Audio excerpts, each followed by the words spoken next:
오늘 6월 5일이 세계 환경의 날입니다. 그래서 각 교회에서는 환경에 조금이라도 관심이 있는 교회라면 오늘이 환경주일입니다. 우리 교회는 오래전부터 이 환경주의를 지키고 있습니다. 특별히 오늘 점심 잡수실 때 잔반이 남지 않도록 여러분 유념을 하시기 바랍니다.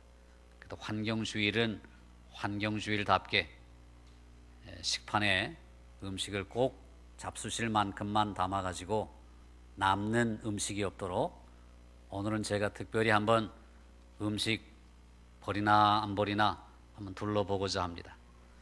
여러분들 오늘 아침에 샴푸로 머리 감으셨나요?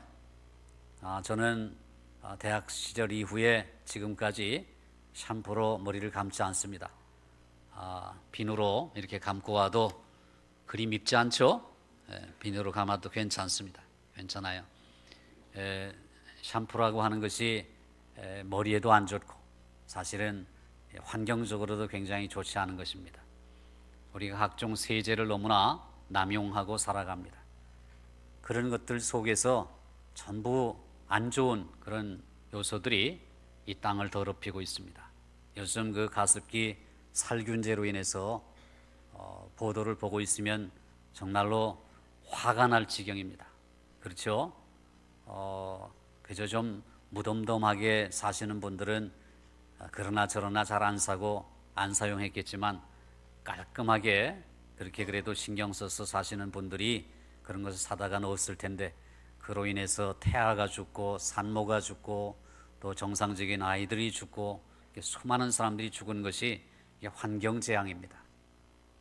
그리고 우리가 쓰는 많은 그 물질들 중에 환경 호르몬이 얼마나 많이 들어있는지 사실은 종이컵 거기에 이제 코팅이 되어 있는데 뜨거운 물을 갖다가 거기다 받아 마신다든지 뜨거운 차를 마시게 되면 환경 호르몬을 우리가 먹는 것이 됩니다. 눈에 보이지 않으니까 그렇죠. 그리고 저도 설교 원고를 이렇게 가지고 있습니다만은 이렇게 뽀얀 종이는 표백제 덩어리입니다. 근데 우리 깨끗하게 보이니까 따끈따끈한 떡을 갖다가 흰 종에다 이렇게 놓고 먹으면 표백제를 쿡 찍어가지고 먹는 것이나 다름이 없습니다. 우리 주보용지가 재생용지라는 거 아시죠? 우리 교회는 재생용지를 쓰고 있습니다. 주보용지는 재생용지입니다. 그래서 재활용, 리사이클 된 용지를 쓰고 있으니까 우리가 또 환경에 그만큼 공헌하고 있는 셈입니다. 여러분 이제 날이 더우시죠? 이렇게 에어컨을 틀어놓으니까 얼마나 시원하고 좋습니까? 사실 이 예배당에서 제일 더운 곳은 강단입니다. 강단이 더운 공기가 위로 올라가잖아요. 그러니까 이쪽으로 다 더운 공기가 옵니다. 그런데 저는 괜찮습니다. 하나님께서 또 더위를 잘 안 타는 체질로 만드셔서 그나마 땀도 흘리지 않고 열심히 여기서 잘 지낼 수 있습니다. 그런데 에어컨이라는 것이 사실은 나는 시원할 테니까 너는 더워라 라는 매우 이기적인 기기라는 거 아시죠? 바깥에 외기가 있습니다. 외기에서 더운 공기가 다 빨려나가고 우리에게는 시원한 공기를 주는 겁니다. 그러니까 나는 시원할 테니까 너는 더워라 그런 얘기죠. 상점 앞을 지나가다가 외기에서 팍 풍겨나오는 그 뜨끈뜨끈한 에어컨 외기 앞을 지날 때 기분이 좋으시죠?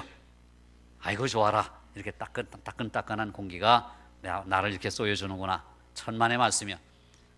그거 더 뜨거운 공기를 이렇게 쏘이게 되면 아이고 오늘 재수 없다 이렇게 생각하죠. 정말 기분 나쁩니다. 그러니까 그것이 우리가 하는 일입니다. 자동차 타고 다니면 시원하고 좋으시죠? 에어컨 틀고. 근데 배기가스가 뜨끈뜨끈한 공기가 바로 바깥으로 나갑니다. 그러면 나는 시원할 테니까 너는 더워라 이런 얘기가 되죠. 이 환경 재앙입니다. 우리가 지금 중금속에 중독이 되어 가지고요. 수은 중독, 카드뮴 중독 해가지고 뼈가 이렇게 휘어버립니다. 뼈가 휘어가지고 제대로 걷기도 힘듭니다. 그리고 AI라고 하는 조류독감 아시지 않습니까? 이것도 환경 재앙입니다. 그리고 사스, 메르스 우리가 알지도 못하는 이런 말을 만들어 가지고 이런 이건 아주 큰 재앙입니다. 인류가 갖고 있는 큰 재앙. 더더욱이 에이즈 그리고 암이라고 하는 것이 얼마나 요즘 많습니까? 이것이 다 인류가 뿌린 그 씨앗을 우리가 열매로 거두고 있는 것입니다. 지진, 쓰나미, 가뭄, 홍수, 황사, 미세먼지, 이 모든 것들이 다 인류가 저지른 그런 일들을 우리가 당하는 것입니다. 어찌 보면 이런 것들은 피해를 입은 자연이 피해를 준 가해자인 인간에게 반항하는 것입니다. 그리고 상처 입은 이 지구가 토해내는 그런 악한 배설물과 같은 것입니다. 그것을 다시 인간은 다시 그것을 들이마시게 되고 먹게 되니까 결국은 우리가 병에 걸리게 되는 것입니다. 오늘 본문을 보면은 하나님께서는 천지 만물을 다 지으셨죠. 엿새째에 하나님의 형상을 따라 사람을 만드셨어요. 그런데 보시기에 심히 좋았다라고 했습니다. 근데 오늘날 세상을 보면 물론 경치가 좋고 유명한 관광지에 가면은 참 아름답다, 참 아름다워라, 주님이 지으신 이 동산 하면서 우리가 찬송이 절로 나오긴 합니다만은 보편적으로 볼 때 지구는 엄청난 상처를 입었습니다. 그래서 상처 입은 지구별입니다. 이것이 오늘날 우리가 갖고 있는 지구의 속살입니다. 미세먼지가 경유의 차에서 이렇게 배출이 되고 또 화력 발전소에서 배출되지 않습니까? 근데 경유가 없으면 우리가 어떻게 삽니까? 모든 그 화물차들이라든지 이런 그런 버스들이 다 경유를 사용하고 있지 않습니까? 화력 발전소 없으면 전력이 부족해서 우리가 이렇게 전기를 켜고 살 수 있겠습니까? 이 때 아닌 또 그런 뭐 이렇게 미세먼지 때문에 고등어가 몸살을 앓고 있습니다.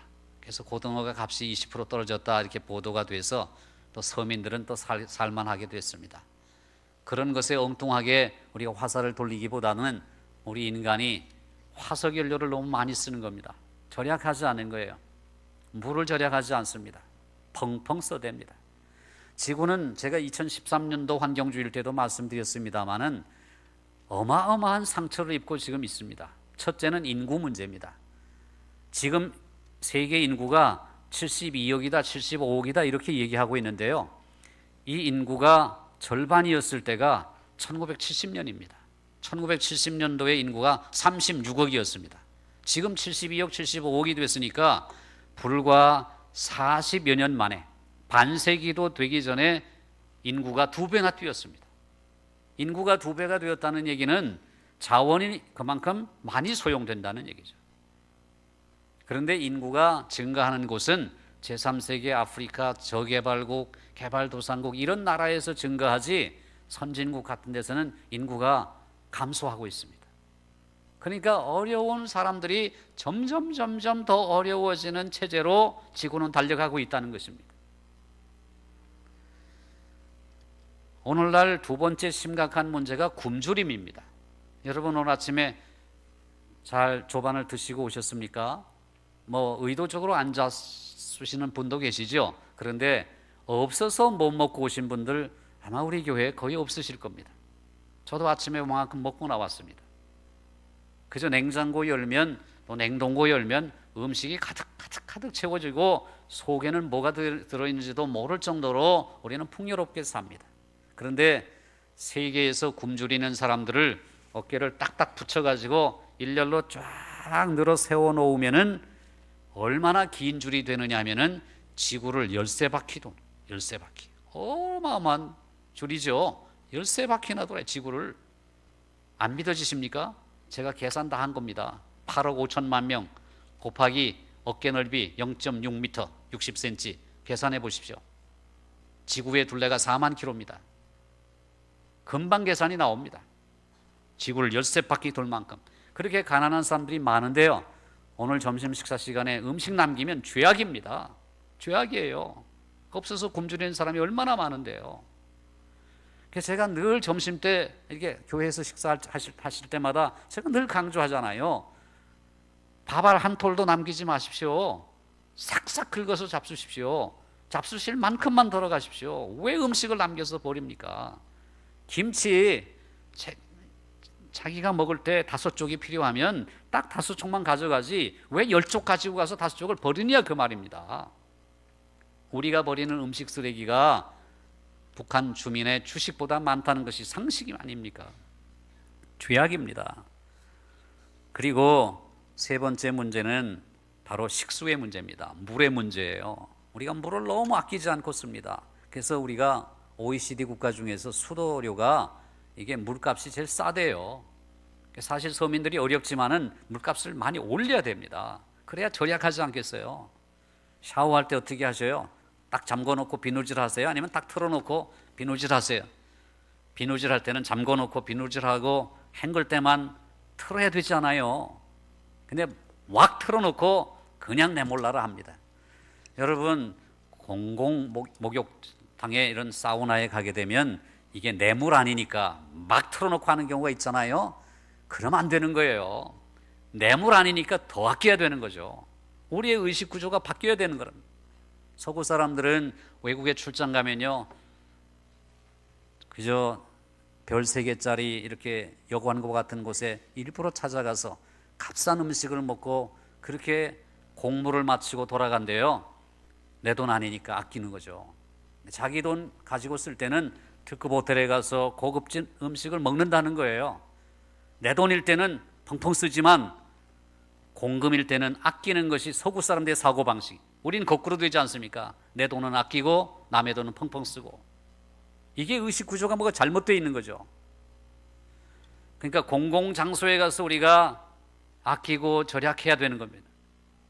여러분, 이런 말씀드려서 죄송하지만 화장실에서 이 두루마리 휴지를 쓸 때도요, 자기가 톱니바퀴 몇 개가 필요한지를 정확하게 알고 계셔야 되잖아요. 그래서 그만큼만 뜯어야 되는데 가만히 옆에서 들어보면 옆에 칸에서 또르륵 또르륵 이런 소리가 들리는 거예요. 가슴이 그냥 덜컹덜컹 무너지는 거예요. 저렇게 많이 필요한가? 예? 몇 조각만 있으면 되는데 알뜰살뜰하게 살아야 되잖아요. 자원이 고갈되는데 우리가 90년생 소나무를, 아니 50년 된 소나무를 평생 90그루를 쓴대요. 한 사람당. 종이를 아껴야 되잖아요. 제 방에 이면지가 이렇게 쌓여 있어요. 계속 이면지를 써요. 뒷면 쓴단 말이죠. 쓰레기의 문제는 얼마나 또 심각해요. 쓰레기 문제는 이 미국에서요, 1년 동안 버려지는 일회용 기저귀 쓰레기를 한 줄로 이렇게 늘어놓으니까요, 지구에서 달까지 7번 왕복한대요. 지구에서 달까지요. 한국에서 미국까지가 아니라 지구에서 달까지 7번 왕복한대요. 쓰레기가 얼마나 나오는지. 자동차가 얼마나 많아요. 1년 동안 미국에서 버려지는 타이어를 한 줄로 쭉 늘어 세우니까 지구를 3바퀴 돈대요. 이야, 대단하잖아요. 한 나라가 물론 잘 사는 나라이긴 합니다만은, 그런데 이런 고형 쓰레기가 전체 쓰레기의 1.5%밖에 안 된다고 하니까 지구는 쓰레기 홍수예요. 쓰레기 홍수예요. 그걸 처리하는 비용만 해도 천문학적인 비용을 들이고 있습니다. 엊그저께 인터넷 뉴스를 보니까 어떤 아파트에서 이제 스티로폼 용기를 안 받는데요. 그러니까 일반 쓰레기, 버려진 쓰레기 거기 봉투에다, 규정 봉투에 담아서 버리라는 거예요. 이따만한 스티로폼을 안 받으면 어떡하란 말이에요. 근데 수거해 가는 비용이 더 든다는 거예요. 값이 떨어져 가지고. 그럼 우리가 쓰지 말아야죠, 스티로폼 용기를. 스티로폼 용기 음식 이렇게 방울토마토, 뭐 야채, 채소 이렇게 담아가지고 접시같이 이게 매번 스티로폼 용기에 담아오잖아요. 그 스티로폼 용기가 땅속에 들어가서 썩으려면 500년 걸린다니까요. 그런 용기를 쓰지 말아야 되는 거죠. 에너지 문제는 얼마나 심각한지 반세기 동안 에너지 수요가 5배나 늘었습니다. 인구가 반세기 동안 2배 늘고 에너지 수요가 5배 늘었으면은 10배나 더 필요한 것이죠. 그래서 우리가 쓰는 석유, 석탄, 이런 화석연료, 이것을 우리는 줄여나가야 됩니다. 지구온난화가 계속 된다는 것은 여러분 잘 아시죠? 극지방에 얼음이 녹아내려요. 남극의 그 남빙양 거기에 그 얼음 덩어리가 녹아내려요. 그래가지고 해수면이 점점 높아져가지고 지금 신혼여행 자주 가는 몰디브 같은 섬은 얼마 안 가서 이제 물속에 잠긴대요. 이런 것들이 우리가 살고 있는 지구 생태계가 쏟아놓는 비명의 긴 목록입니다. 탄식 정도가 아니라 비명의 목록입니다. 우리가 사는 지구별이 신음하고 있는 거죠. 그래서 지구 과학자인 니스벳이라고 하는 사람은 이런 말을 했어요. 지구는 너무나 큰 상처를 입고 있다. 그런데 배심원단을 모아가지고 평결을 내리라고 하면은 어떤 평결을 내릴 것인가? 기소 평결을 내릴 것이다. 기소. 이제 정식 죄목을 지적해가지고 이제 검사가 기소하는 거예요. 어떤 기소의 내용이냐 하면 지구별에 입힌 상처에 대해서 누가 책임을 져야 될 것인가? 대답은 이것입니다. 내 탓이다. 내 탓입니다. 외에 우리가 할 수 있는 최종 변론은 없다. 다른 사람 탓이 아니라 내 탓이라는 거죠. 나 때문에 지구가 이렇게 됐다. 우리가 살아가는 삶을 한번 보세요.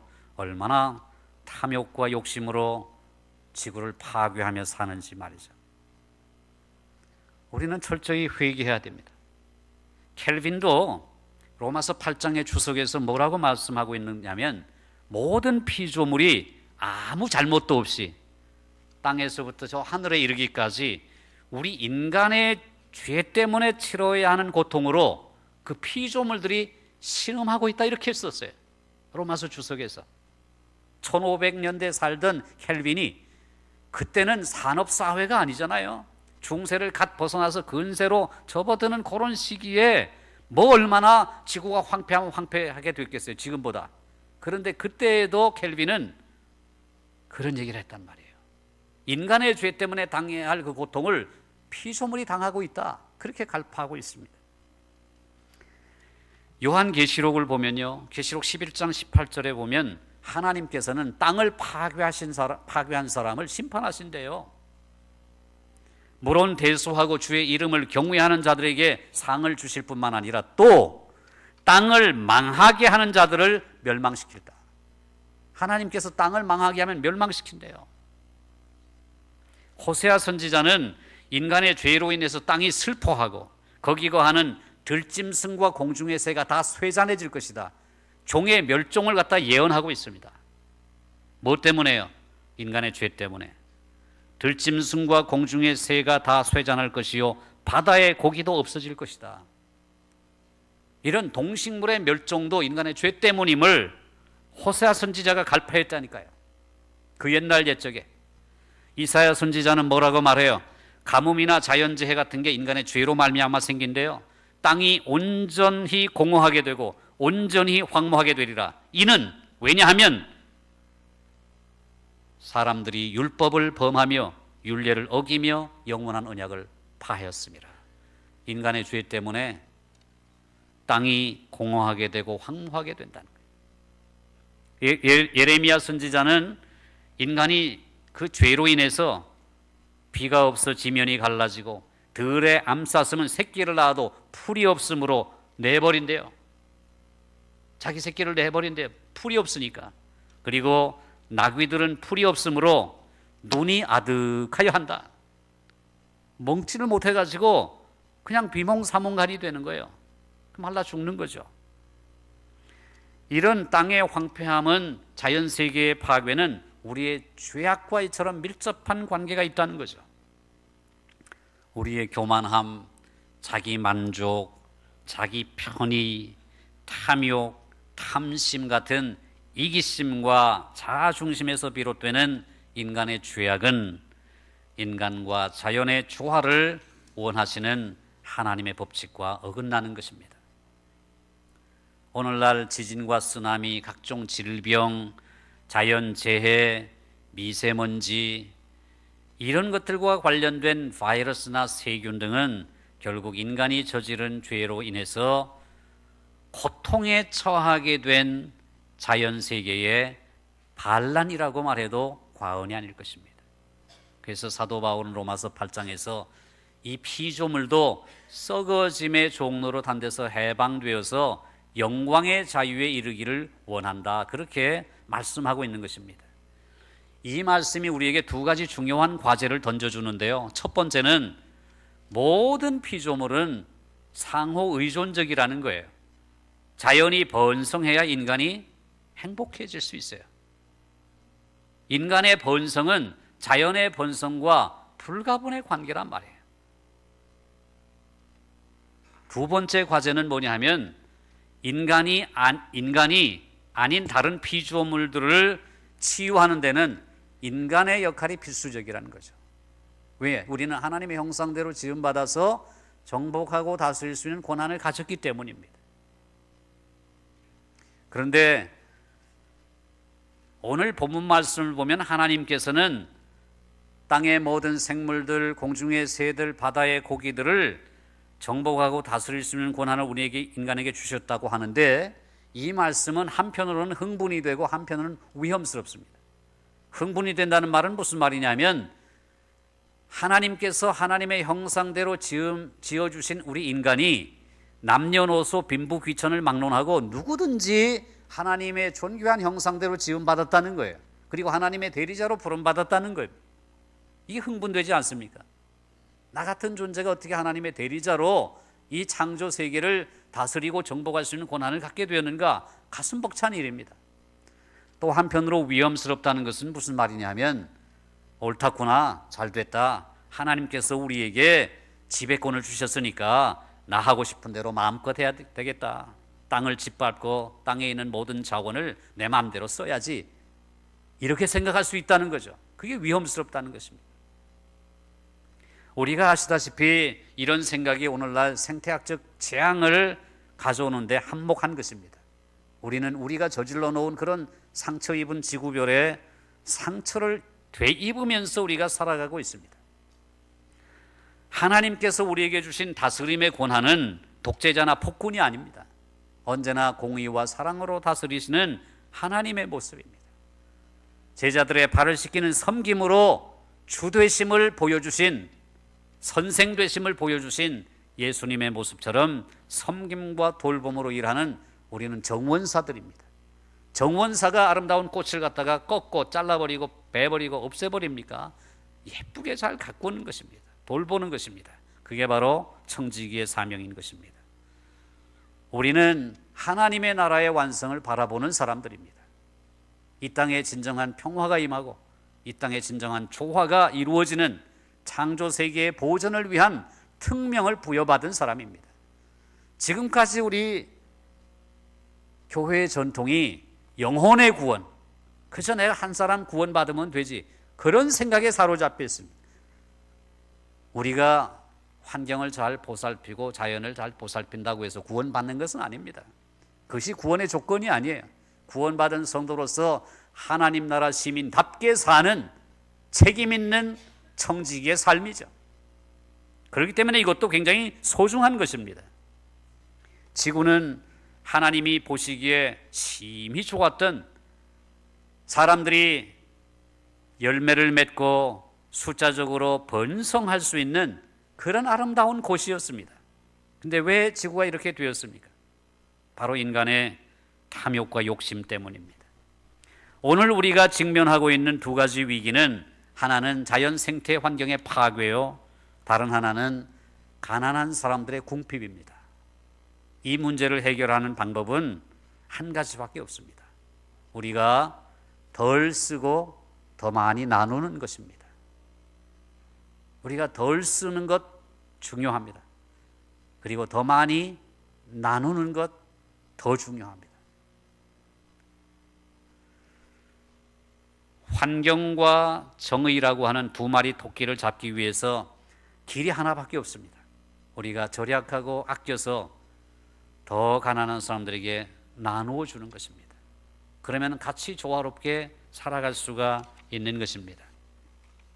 그렇게 살아갈 때 우리는 주님께서 우리에게 가르쳐 주신 기도인 하나님의 나라가 임하시오며 뜻이 하늘에서 이룬 것 같이 이 땅에서도 이루어지기를 원합니다 라고 하는 기도를 진실되게 드릴 수 있습니다. 하나님의 나라가 우리가 죽어서 가는 저 세상만이 아니라 이미 예수님께서 이 땅에 오심으로 하나님의 나라가 선포됐습니다. 우리가 사는 이곳이 하나님의 나라입니다. 여기 하나님의 통치가 이루어지고 거기에 하나님의 형상으로 지음받은 인간이 청지기의 사명을 가지고 하나님의 창조 세계를 잘 보살피는 사명이 우리에게 주어져 있다, 그 말씀입니다. 여러분, 오늘날 신앙이 좋다 하는 척도가 뭐라고 생각합니까? 우리는 지금까지 기도 잘하고 하나님 말씀 열심히 읽고 교회에서 봉사 잘하고 또 이웃에게 선한 영향력을 끼치고 그것이 다 신앙 좋은 것의 표준이죠. 근데 오늘날 이와 같은 생태계 위기의 상황을 맞이한 우리가 믿음이 좋다, 저 사람은 신실한 사람이다, 우리 신앙의 신실한 척도가 무엇이 되어야 하는가 하니 이런 생태계 위기를 맞고 있는 세상에 적합한 생활 방식을 가진 사람이다. 그런 책임 있는 삶을 살아가는 사람들을 향해서 우리는 믿음이 좋다라고 일컬어야 된다 그 말입니다. 예배당 안에서만 열심히 하는 것이 아니라 세상 속에 나가서 생태 환경을 보살피고 절약하고 아껴서 가난한 이들에게 하나님의 은혜를 흘려보내고 하나님 주신 것을 콩 한 쪽이라도 나누어 먹고 이런 삶을 살아가는 것이 신앙의 좋고 나쁨을 판별할 수 있는 척도가 되어야 된다 그 말입니다. 현대 소비 사회의 문제는 정치 경제적인 구조의 문제이기도 합니다. 그런데 그 근본에는 우리 인간의 가치관의 문제가 들어 있습니다. 우리는 인디언들이 살아가는 그런 삶을 보고 참 불쌍하다, 어쩜 저렇게 비참하게 살아가나 이렇게 그들을 얕볼지 모르지만 그 인디언, 아메리카 인디언의 미크맥이라고 하는 추장이 이런 얘기를 했습니다. 서구 사람들 당신들의 눈에는 우리가 비참하게 보일지 모르지만 우리 자신들은 당신들보다 훨씬 더 행복하다. 왜냐하면 우리는 우리가 가지고 있는 작은 것에 매우 만족하기 때문이다. 그렇게 말했습니다. 그래서 여기서 나온 말이 Small is beautiful이라는 말입니다. 작은 것이 아름답다는 말. 성경은 이처럼 우리에게 자족의 가치관을 가르쳐 줍니다. 작은 것을 가지고도 만족하다, 충족하다, 족하다. 그렇게 사는 사람들이 행복합니다. 통계에 의하면 부유한 사람보다 가난한 사람들이 훨씬 더 행복 지수가 높습니다. 왜냐하면 욕심이 없기 때문이죠. 그저 일용할 양식이 있음에 족하다, 감사하다 그렇게 사는 것입니다. 구약 성경 잠언 30장은 바로 아굴의 잠언으로 유명하죠. 솔로몬이 쓴 것이 아니라 아굴이라는 사람이 썼습니다. 거기 아굴의 기도문이 이런 거죠. 나로 가난하게도 마옵시고 부하게도 마옵시고 오직 필요한 양식으로 먹이시옵소서. 아굴의 생각이 무엇입니까? 가난하면 남의 것 도적질할까 봐, 부하면 교만하여 하나님을 모른다 할까 봐 내게 있는 필요한 양식, 일용할 양식만 주십시오. 그러면 자족하며 살겠습니다. 이게 성경이 가르쳐주는 진리입니다. 예수님도 우리에게 뭘 먹을까, 뭘 입을까, 뭘 마실까 염려하지 말라. 그것은 이방인들이 구하는 것이다. 너희는 그저 하나님의 나라와 그의 의를 먼저 구하라. 그리하면 이 모든 것을 너희에게 더해 주신다. 내일 일은 내일이 염려할 것이요 한날 괴로움은 그날에 족하다. 그러면서 자족하는 신앙을 갖기를 원했습니다. 예수님께서 또 뭐라고 말씀하셨는가 하니 삼가 모든 탐심을 물리치라. 사람의 생명이 그 소유의 넉넉함에 있지 아니하니라. 그렇게 말씀하셨습니다. 바울은 어떻게 말했습니까? 어떤 형편에든지 내가 자족하기를 배웠다. 어떤 형편에든지 자족하기를 배웠다. 비천에 처할 줄도 알고 풍부에 처할 줄도 알아. 모든 일에 배부른 것, 배고픈 것, 풍부한 것, 궁핍한 것, 그 모든 일에 일체의 비결을 배웠노라. 그렇게 고백합니다. 히브리서 13장 5절에서는 우리에게 있는 바를 족한 줄로 알라. 그렇게 말했습니다. 욕심이 잉태한 즉 죄를 낳고 죄가 장성한 즉 사망을 낳느니라. 야고보서가 우리에게 가르쳐주는 교훈입니다. 그러죠? 욕심이 생기면 죄를 지어요. 그러니까 많이 팔려고 그게 살균제가 치명적인 독소가 있음에도 불구하고 돈 때문에 그 돈 벌려고 그런 것을 갖다가 팔아가지고 사람을 죽이지 않습니다. 욕심이 잉태한 즉 죄를 낳고 죄가 장성하면 사망을 낳는다. 고대 교부 중에 한 사람인 알렉산드리아의 클레멘트라는 분은 자족의 삶을 정의하기를 이렇게 말했습니다. 필수품에 만족하는 것이다. 꼭 있어야 될 것 가지고 만족하는 것이다. 두 번째는 자기의 노고로 획득하는 것이다. 이 불로소득을 원하는 불한당들, 불한당, 땀 흘리지 않는 무리, 그 불한당들 그 자족하는 삶이 아닙니다.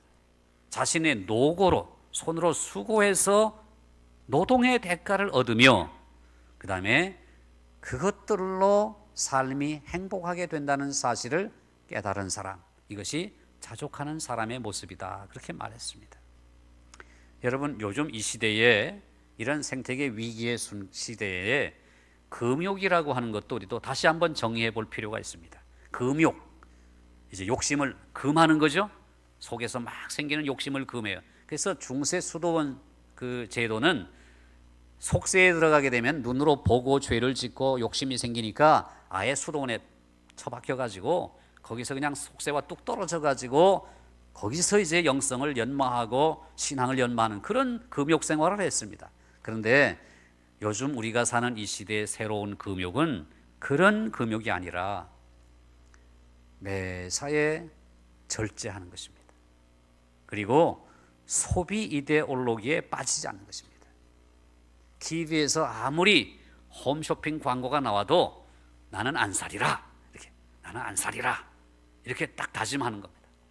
꼭 필요하면 사야 되겠죠. 그런데 거기에 현혹되지 않는 겁니다. 맹종 소비, 그죠? 그다음에 남이 하니까 따라하는 즉흥 소비, 맹종 소비, 과소비, 낭비, 이런 것으로부터 자유하는 것이 진정한 금욕이다. 그래서 새로운 금욕이란 인간이 자발적으로 자신의 생활 수준을 하향 조정하는 것이다. 금욕과 절제란 소비 이데올로기에 대한 자유인의 자기 주장이다. 금욕과 절제는 물질주의적인 유혹과 탐심으로부터 인간의 내면적인 자유의 획득이다. 이런 의식을 가지고 살아야 된다는 것입니다. 그렇다면은 이렇게 금욕과 절제가 가진 자의 덕목이 아닐까? 풍족한 사람들에게만 적용되는 덕목이 돼야 되지 않을까? 물론 그렇죠. 기본적인 욕구 충족도 못해서 사느냐 죽느냐 위협 속에 살아가는 가난한 사람들에게 환경 보존을 하라, 그거는 어불성설이겠죠. 그러나 초대교회의 모습을 보면 꼭 풍족해서 금욕과 절제의 덕을 강조하는 것은 아닙니다. AD 125년경에 살았던 기독교 철학자인 아리스티네스는 그 당시 로마 황제인 하드리아누스에게 초대 기독교인의 삶을 소개할 때 이렇게 소개했습니다. 그리스도인들 가운데 가난하고 궁핍한 사람이 있으면 그리스도인들이 자신들의 일용품이 풍부하지 않음에도 불구하고 2, 3일씩 금식하면서 자기들이 가지고 있는 일용할 양식을 가지고 자기보다 더 가난한 사람들을 도와줍니다. 저런 사람들이 바로 크리스찬입니다. 이렇게 말했습니다. 어떻다고요? 남아 돌아가서 돕는 게 아니라 내게 일용할 양식밖에 없지만 2, 3일 굶은 사람이 있으면 줘버린다는 겁니다. 내가 굶고. 그게 초대교회 그리스도인들의 삶의 모습이라는 거죠. 이런 절제하는 삶은 우리 한국교회가 가지고 있는 위대한 신앙의 전통입니다. 한국 기독교는 선교 초기부터 청교도적인 신앙을 가진 선교사들이 들어와 가지고 조선사회의 고질병들을 고치려고 했습니다. 그 고질병의 첫 번째가 조상신 숭배입니다. 그 다음에 주자가례라고 해서 주자학의 뿌리를 둔 유교의 허례허식입니다. 그 다음에 점과 무당 이런 것을 치고 부르는 뿌리 깊은 미신문화입니다. 그 다음에 첩을 둘 수 있는 축첩제도입니다. 그 다음에 음주, 도박, 흡연의 폐해입니다. 이것이 바로 그 당시에 초대 우리 한국 기독교가 들어왔을 때의 우리 한국의 모습입니다. 그것을 바꾸고자 이 초기의 선교사들은 기독교인들에게 청빈과 절제와 검약과 경건 생활을 강조했습니다. 그래서 교회 밖의 사람들이 교회 안의 사람들을 볼 때 저들은 금욕적인 사람들이구나, 그렇게 인식을 했습니다. 한국 초대교회의 생활강령 7개조가 있습니다. 첫 번째는 예배 철저. 이게 초대교회 첫째 강령입니다. 예배 철저. 둘째, 주일 성수. 주일에는 물건을 사고 팔지도 않습니다. 그 다음에 셋째는 효도. 넷째는 성적 순결. 다섯째는 인가귀도. 가정의 복음화. 온 가정을 이끌어서 끓인 자, 집가자, 돌아갈 귀자, 길도자 써가지고 하나님의 도로 온 가족을 이끌어가지고 전도하는 것. 그 다음에 여섯 번째가 근면정직. 마지막 일곱 번째가 술, 담배, 도박, 아편의 금지. 이것이 바로 7대 강령이었습니다. 얼마나 꼭 필요한 것들을 이렇게 교회가 정해서 지켜왔습니다. 이 땅에 심각한 폐습을 직시하고 특히 일제 통감부가 가옥세를 받고 술, 주세를 받고 담배, 연초세를 징수했습니다. 그리고 술과 담배와 홍삼은 전매 사업을 했습니다. 그래서 민족의 자본을 수탈하려 하자 한국교회는 사회운동을 벌입니다. 이게 국가와 민족을 위한 애국 애족 운동이에요. 그 중에 하나가 금주운동입니다. 술 마시지 않게 운동. 그래서 이화여전 6회 졸업생으로 임배세라고 하는 여사는 금주가를 자기가 직접 작사 작시해가지고 널리 보급합니다. 금주가 1923년 청년 찬송가에, 그 다음에 1931년에는 감리교와 장로교가 이렇게 연합해서 만든 신정 찬송가에, 그리고 1949년도는 장로교, 감리교, 성결교가 이렇게 연합해서 만든 합동 찬송가에 그렇게 금주가가 수록되어 있었습니다. 근데 1963년에 개편 찬송가가 나오면서 그 금주가가 빠지게 됐습니다. 그 금주가를 한번 들어보시겠습니다. 한번 방송실에서 한번 틀어주시기 바랍니다. 1부 때는 우리 김완진 집사가 직접 불렀는데요. 지금 이 찬송은 1930년대 불렀던 찬송입니다.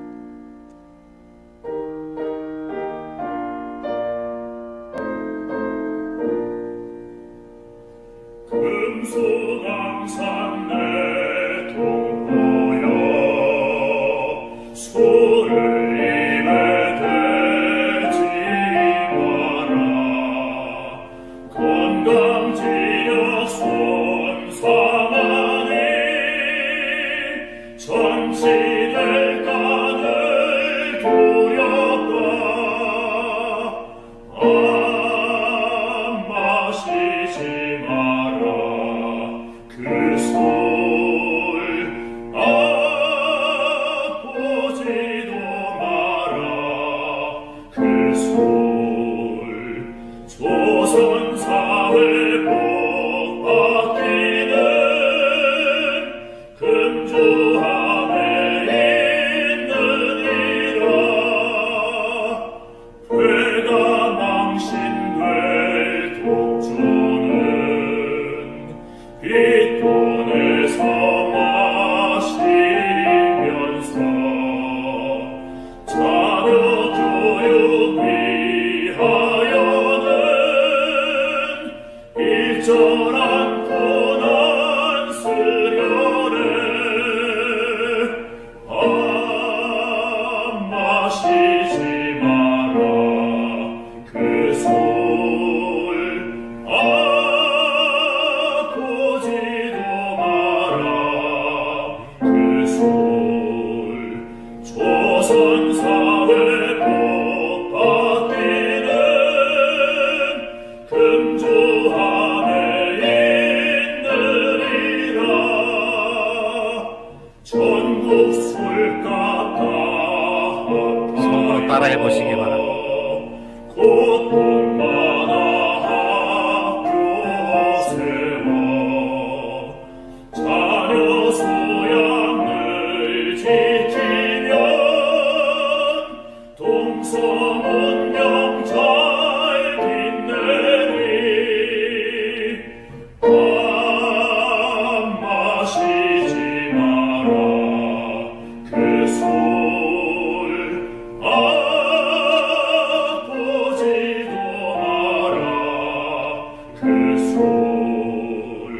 조선사회 복받기는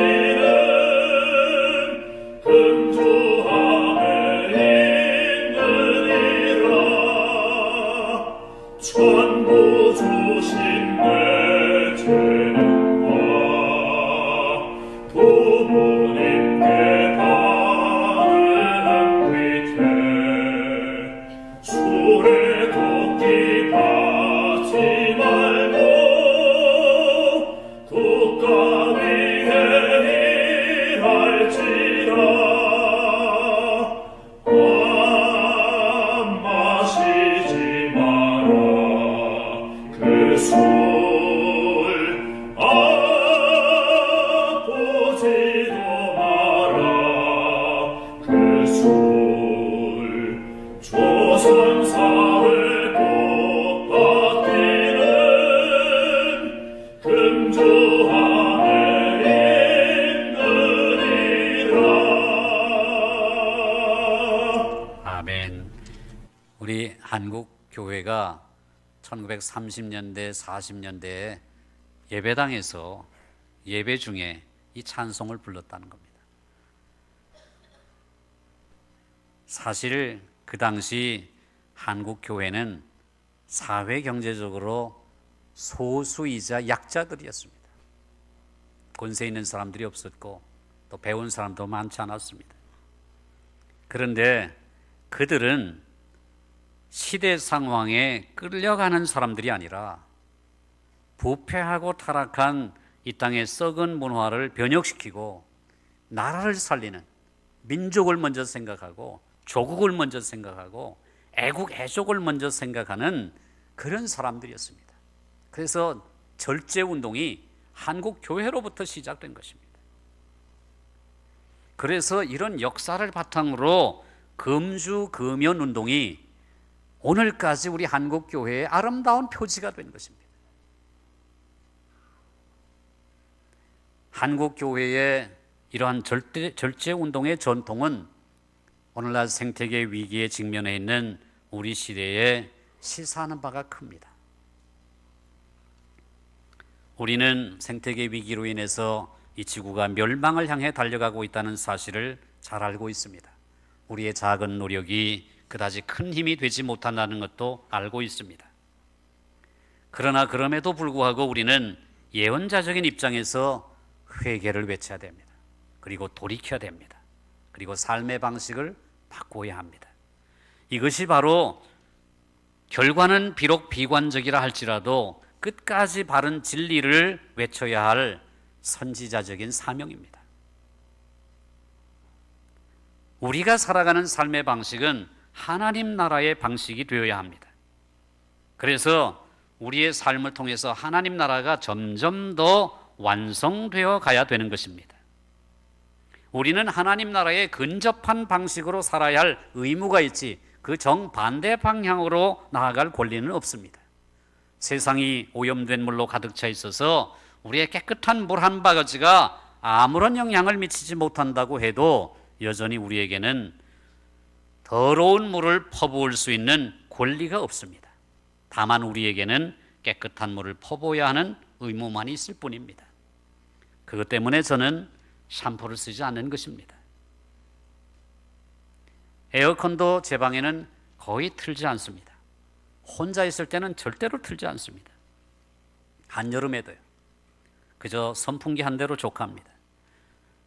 외부에서 손님들이 찾아오면 할 수 없이 에어컨을 틀어드리기는 합니다만은 홀로 있을 때는 틀지 않습니다. 조금이라도 절약해야 되니까요. 우리는 하나님의 나라의 완성을 위해서 부름받은 존재들입니다. 세계 환경의 날 환경주의를 맞이해서 창조의 청지기로 살아가는 이 삶도 구원받은 성도의 마땅한 모습이다. 이 사실을 우리는 기억해야 됩니다. 영혼의 구원 매우 중요합니다. 그러나 영혼의 구원을 받은 자들이 어떻게 사회적 책임을 감당하며 살 것인가, 이것도 또한 중요합니다.